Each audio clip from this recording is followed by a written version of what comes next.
Last week on ECW Hardcore TV, Chris Hero defeated Mike Bennett.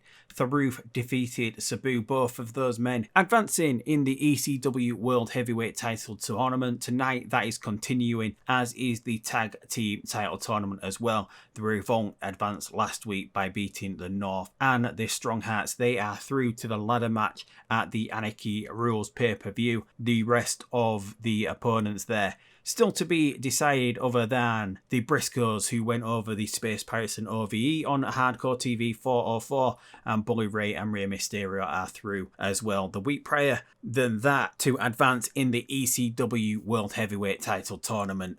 But anyway, enough about that. Let's get on to tonight.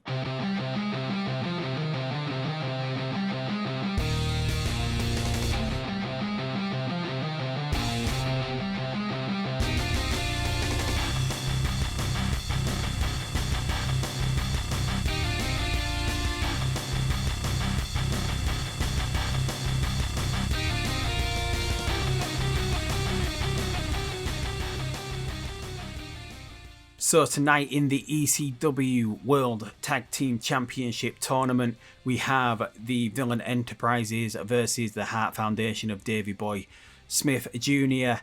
and Brian Pillman Jr. against the Rascals of Desmond Xavier and Zachary Wentz. Then in the ECW World Heavyweight Title Tournament, we have Filthy Tom Lawler taking on former ECW original, the Japanese buzzsaw, Yoshihiro Tajiri. And then in the main event, we have, representing the leader of the Villain Enterprises, Marty Scurll, will take on Rich Swann, who had to win a match to get into this title tournament. He gets his first official match in this title tournament proper against the villain Marty Scurll. We're back in the 2300 arena once again, the old ECW arena, Viking Hall, whatever you want to call it. It is not a sellout once again. We're 86 people short of a sellout, but anyway, we kick off the show, and the show comes on the air with Joey Styles and Taz hyping up the show and running down the matches in the title tournament tonight. Matt Cross heads to the ring for a match that was originally scheduled to be against Peter Williams instead of Williams. Andrew Everett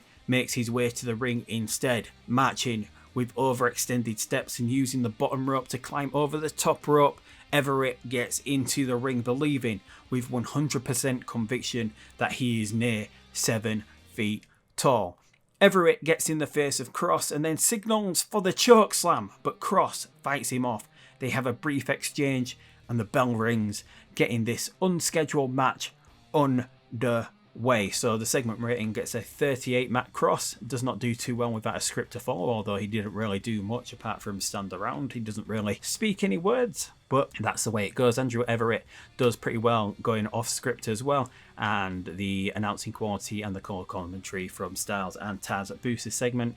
Not too bad, a 38 to, these are just what are they rated? Just rated as recognisable in this game at the moment, so not too bad from them. And we head into the match, which is Andrew Everett defeating Matt Cross in 6 minutes 43. Finally hits a chokeslam, gets his first win here in ECW, picking up the win over Matt Cross, hitting that chokeslam finally, and it gets a 52 overall, although Matt Cross doing pretty decently with a 52 and Andrew Everett getting a 43. The match getting the crowd hotter and the announcing quality lift in the match. Next we move on to the ECW World Tag Team Title Tournament match. In a 3-way tag team match, we have the Villain Enterprises, Hart Foundation and the Rascals squaring off, and the Rascals of Desmond Xavier and Zachary Wentz picking up the huge win here in just a shade under 12 minutes, picking up the win to advance to the ladder match at Anarchy Rules, a match that they should excel in, because in that match we've got the Revolt, not a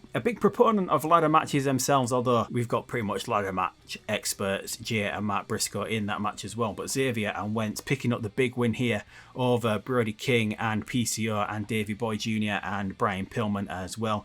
And surprisingly, it was the Villain Enterprises eliminated first here, being eliminated by Davey Boy Smith Jr. when he pinned Brody King, and then Desmond Xavier and Wentz picked up the pretty big win here when they got Pillman with the hot fire flame, which is Zachary Wentz doing a standing shooting star press, which Desmond Xavier pushes him onto the opponent, which is pretty good. And Wentz and Des were pretty much the best performance in this match, although Brody King got a 62 as well. So Villain Enterprises were pretty much the best team here with a 54 and 62, slightly above the 54 and 60 from Wentz and Des. And then the Hart Foundation, not too bad as well. But anyway, the Rascals advance in the World Title Tournament, and the Hart Foundation will square off against Villain Enterprises in a last saloon match. It'll be those teams facing off to then go into another three-way match, and then the winner of that will pick up the final spot in the ladder match for the tag team titles at the Anarchy Rules pay-per-view. And then we move on to the first match of the night in the ECW World Heavyweight Title Tournament, and that is Filthy Tom Lawler going up against Tajiri. It is a stiff match with a lot of strikes and hard-hitting action as the former UFC fighter Tom Lawler goes up against a Japanese buzzsaw. But in the end, Tom Lawler is able to put away Tajiri with a guillotine choke, and Tom Lawler has a really good performance here. It's a 65 overall rating, which is pretty good for us. Lawler gets a 62, Tajiri gets a 46, and the announcing quality from Styles lifts the match, which then leads us into Josh Woods and Dominic Garrini get into the ring following the match and deliver a beatdown to Tajiri. The members of Team Filthy doing a number on the Japanese buzzsaw as Lawler looks unamused. Garrini sends Tajiri into the realm of unconsciousness after applying a triangle choke, and Chris Hero and Matt Cardona hit the ring to break things up, but Team Filthy get out of dodge before Hero and Cardona get their hands on them. Lawler laughs at Hero and vows to put him to sleep when they meet in the next round of the ECW World Heavyweight Title Tournament. So with Tom Lawler advancing, he will meet Chris Hero in the next round, and they are going to get a chance to go one-on-one finally and at least maybe put a few of their issues to bed. The segment rating gets a 53 overall, and that's pretty much to Garrini. Josh Woods are not really that over here, and we'll try to get them over as part of Team Filthy here. Garrini, I'm liking Garrini. I do like Garrini. He's going to get a decent push here. I do feel he would fit. Good hard-hitting wrestler with a decent background. So that moves us on to the main event of the night. It's a segment rating of 77 here for Marty Scurll's first match in the ECW World Heavyweight Title Tournament. He goes over Rich Swann here in just a shade under 15 minutes, getting the submission victory with the crossface chicken wing, but he doesn't get it cleanly. Rich Swann takes him to the absolute limit here, and Swann pretty much in this match could have had the match won, but PCO, Brody King, they get involved, they attack Rich Swann, which then leaves him open to the crossface chicken wing from Marty Scurll.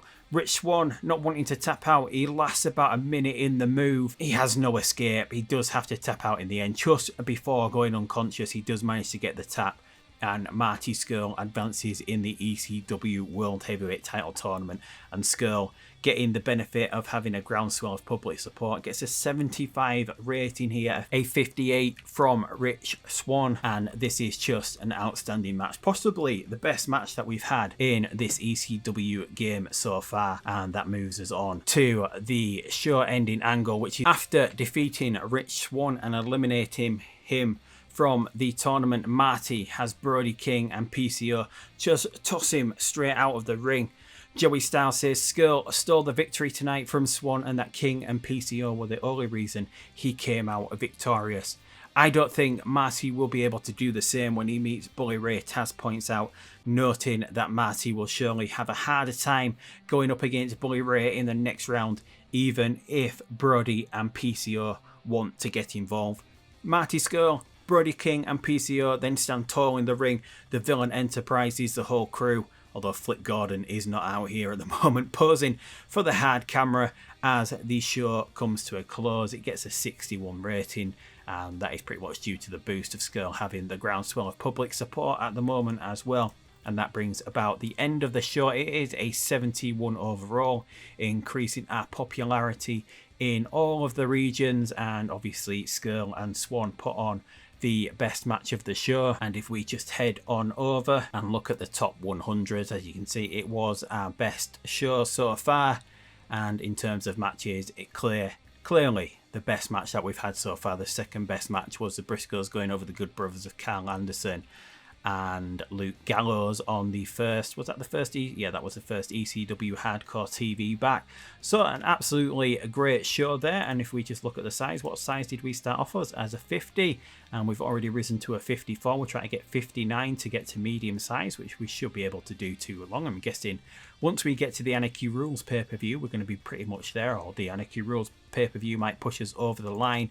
And if we just take a quick look, we're not going to get the ratings for that till the next episode. But the last episode we did 288,000 total viewers on Showtime, which was an actual drop for the last episode, although this episode here with over 300,000 viewers had Rey Mysterio in his debut going over CIMA in the ECW World Heavyweight Title Tournament. I'm expecting this one with the really good Marty Scurll match. Hopefully that one should go above what Rey Mysterio managed to get in the main event. But we'll get to see what sort of rating we got in the next episode. Meanwhile, we do need to take a quick look at the finances because we are losing quite a bit of money. We do desperately need to get to the pay-per-view. Running a pay-per-view every 2 months might not be viable, and we might have to switch to monthly pay-per-views, or we might even have to switch to filming 2 shows in a night because the production costs just to keep the production at the same level of the competitors around us. We're spending a lot of money in doing that. We might have to run back-to-back tapings, running 2 episodes of ECW Hardcore TV on one night in the game. Might be something we have to do because we're losing quite a little bit of money. But hopefully we can stay above water until we get to the Anarchy Rules pay-per-view, and that'll give us a good indication of what we're actually going to get in pay-per-view revenue from running a pay-per-view, which is going to be our saving grace, I think, because 431,000. In a month where we run a pay-per-view, it's about 100,000 profit. It's definitely not going to be enough, is it? We need to find and figure out a way to get some more money. But meanwhile, we do have a decision here. It is a new worker signing, someone that we've signed from the WWE. We had to offer him twice as much money from WWE for him to come in, but he is coming in. And probably got about 20 days left on his contract with WWE. Should be coming in for Anarchy Rules by then, but we do need to figure out a way to keep the money flowing here, whether that means we do have to run full-on TV tapings on the same night and cut the production costs. Something we're going to have to think about moving forward. But anyway, that is it. ECW Hardcore TV number 406 is in the books. Next time we've got Hardcore TV number 407, where we continue the ECW World Title Tournament and the ECW Tag Team Title Tournament. But until that time, that is it. I'll see you later, hardcore ECW fans. But until next time, goodbye.